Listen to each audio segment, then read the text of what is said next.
तारीख के औराक पलटें तो हमें ऐसे वाकयात मिलते हैं जिन्होंने इंसानी अक्ल को दंग कर दिया। कभी समंदर फटे, कभी आग ठंडी हुई और कभी मर्दों को जिंदा किया गया। लेकिन दोस्तों, तारीख़ इंसानियत में एक वाकया ऐसा भी है जिसकी मिसाल न इससे पहले मिलती है और न ही उसके बाद। ये कहानी किसी आम बादशाह या जंगजू की नहीं है।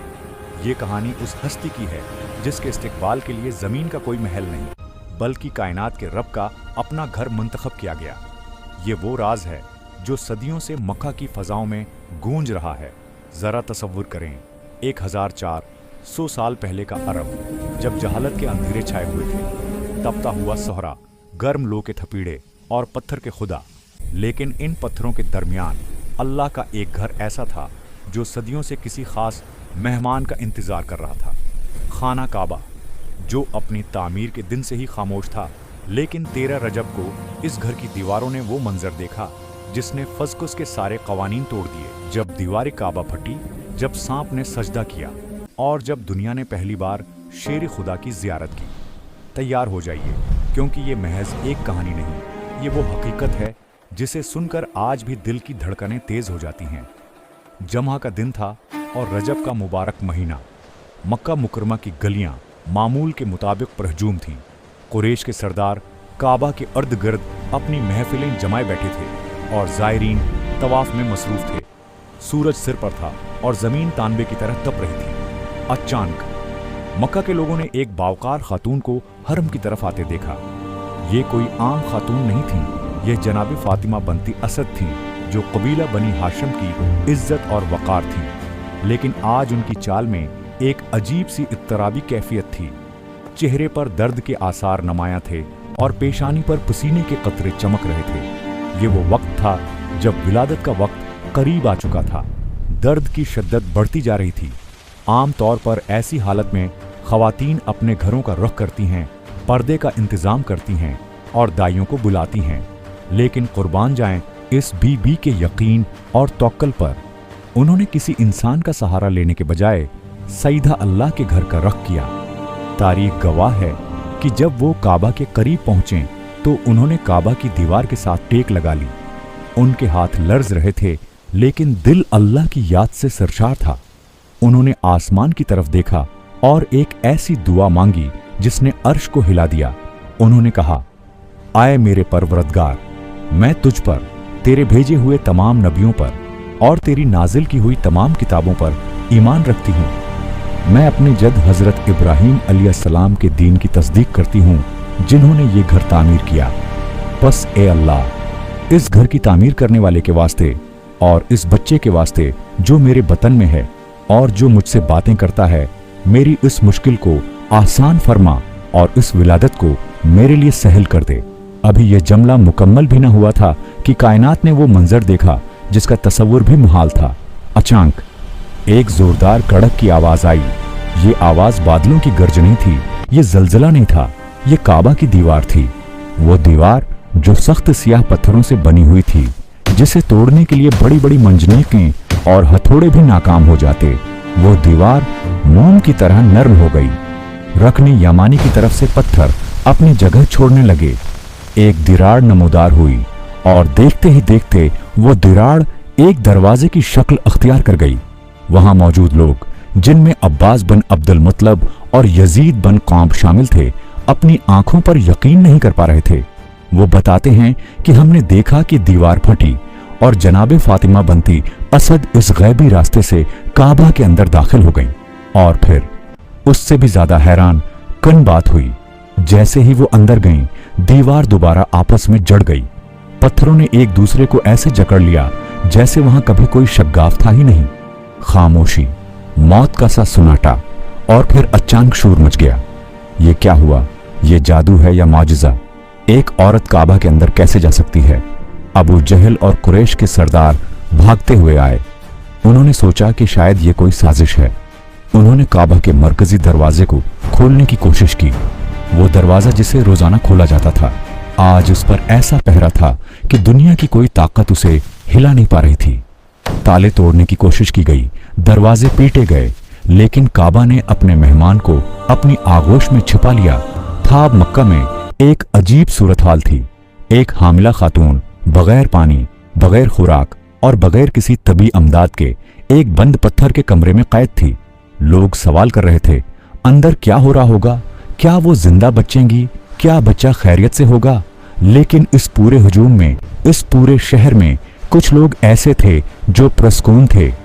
ایک حضرت ابو طالب علیہ السلام جو جانتے تھے کہ یہ ان کے رب کا فیصلہ ہے، اور دوسرے محمد عربی صلی اللہ علیہ وآلہ وسلم۔ 3 دن گزر گئے، سورج نکلتا رہا اور ڈوبتا رہا۔ مکے کے لوگ کعبہ کے گرد جمع رہتے، اس امید پر کہ شاید اب دروازہ کھلے۔ طرح طرح کی افواہیں گردش کرنے لگیں۔ کوئی کہتا کہ بتوں نے انہیں پکڑ لیا ہے، کوئی کہتا کہ یہ خدا کا عذاب ہے، اور کوئی کہتا کہ یہ بنی ہاشم کی عظمت کا نیا باب ہے۔ ان 3 دنوں میں کعبہ کے اندر کیا ہوا، یہ راز صرف اللہ اور اس کی ولیہ جانتی ہیں۔ روایات بتاتی ہیں کہ جنت کی خواتین ان کی خدمت کے لیے اترے۔ کعبہ کی فضا خوشبوؤں سے مہک اٹھی۔ وہ گھر جو بتوں سے بھرا ہوا تھا آج ایک توحید پرست کے سجدے کی جگہ بن گیا تھا۔ یہ اندھیرے اور روشنی کی جنگ تھی، اور روشنی فتح یاب ہونے والی تھی۔ چوتھے دن کی صبح طلوع ہوئی۔ لوگوں کا ہجوم ابھی بھی وہیں موجود تھا۔ نگاہیں دیوار پر جمی ہوئی تھیں، اور پھر وہی مقام جہاں سے دیوار جڑی تھی دوبارہ ہلنے لگا۔ پتھر پھر سے نرم ہوئے، دراڑ پھر سے نمودار ہوئی، اور اس شگاف سے جناب فاطمہ بنت اسد باہر تشریف لائیں۔ لیکن اب وہ اکیلی نہیں تھیں۔ ان کے چہرے پر تھکاوٹ کے بجائے ایک ایسا نور تھا جس نے سورج کی روشنی کو مانت کر دیا تھا، اور ان کی گود میں ایک چاند کا ٹکڑا تھا، ایک ایسا بچہ جس کے وجود سے جلال اور جمال بیک وقت ٹپک رہا تھا۔ جیسے ہی وہ باہر آئیں، ایک غیبی آواز گونجی، اے فاطمہ، اس بچے کا نام علی رکھو، کیونکہ میں علی ایلی ہوں، اور میں نے اس کا نام اپنے نام سے مشتق کیا ہے۔ میں نے اسے اپنے ادب سے سنوارا ہے اور اپنے غام ظلوم سے آگاہ کیا ہے۔ یہ وہ ہے جو میرے گھر کو بتوں سے پاک کرے گا۔ یہ اعلان تھا اس بادشاہ کی آمد کا جس کی سلطنت دلوں پر ہونی تھی۔ حضرت ابو طالب آگے بڑھے اور بچے کو گود میں لیا۔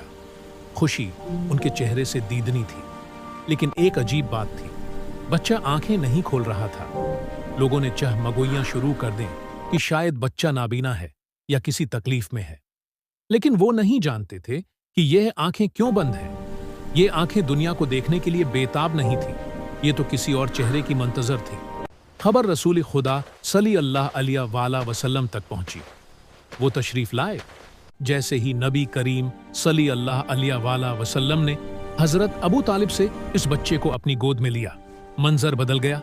وہ بچہ جو اب تک خاموش تھا، جو آنکھیں بند کیے ہوئے تھا، جیسے ہی اس نے نبوت کی خوشبو محسوس کی، جیسے ہی اس نے مصطفی پرسس کا لمس محسوس کیا، اس نے اپنی خوبصورت آنکھیں کھول دی، اور دنیا میں آتے ہی سب سے پہلا عمل جو علی علیہ السلام نے کیا وہ رونا نہیں تھا، بلکہ اپنے بھائی، اپنے محبوب نبی سائس کو دیکھ کر مسکرانا تھا۔ رسول اللہ صلی اللہ علیہ وسلم نے اپنی زبان مبارک علی کے منہ میں دی۔ یہ محض پیار نہیں تھا، یہ علم کی منتقلی تھی، یہ حکمت کا سمندر تھا جو ایک سینے سے دوسرے سینے میں منتقل ہو رہا تھا۔ یہاں سے ایک ایسے رشتے کا آغاز ہوا جس نے اسلام کی بنیاد رکھی۔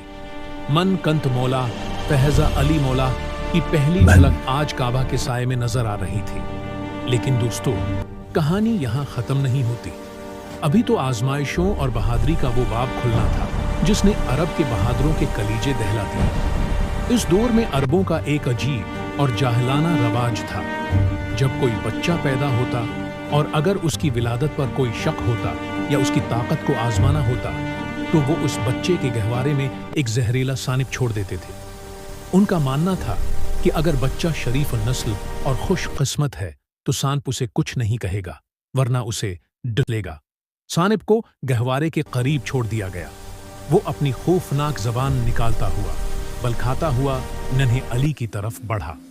حضرت ابو طالب اور گھر والے پریشان نہیں تھے، کیونکہ وہ جانتے تھے کہ جس کی حفاظت اللہ کرے اسے کوئی نقصان نہیں پہنچا سکتا۔ لیکن لوگوں نے جو دیکھا وہ ان کے وہم و گمان میں بھی نہ تھا۔ جیسے ہی سانپ نے حملہ کرنے کے لیے اپنا پھن اٹھایا، گہوارے میں لیٹے ہوئے علی نے اپنے ننھے ہاتھوں کو حرکت دی۔ खौफ नहीं, रोना बिल्कुल नहीं।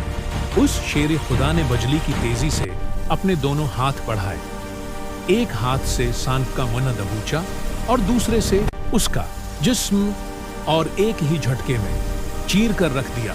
मजमा पर सकता तारी हो गया। वो सांप जो इंसानों को मार देता था, आज एक नौजायदा बच्चे के हाथों दो टुकड़ों में पड़ा तड़प रहा था। लोगों की चीखें निकल गईं। किसी ने पुकारा, हैदर, ये हैदर है। अरबी में हैदर इस शेर को कहते हैं जो शिकार को चीर फाड़ देता है। और वहीं मां ने कहा, हाँ, मैंने उसका नाम हैदर रखा है।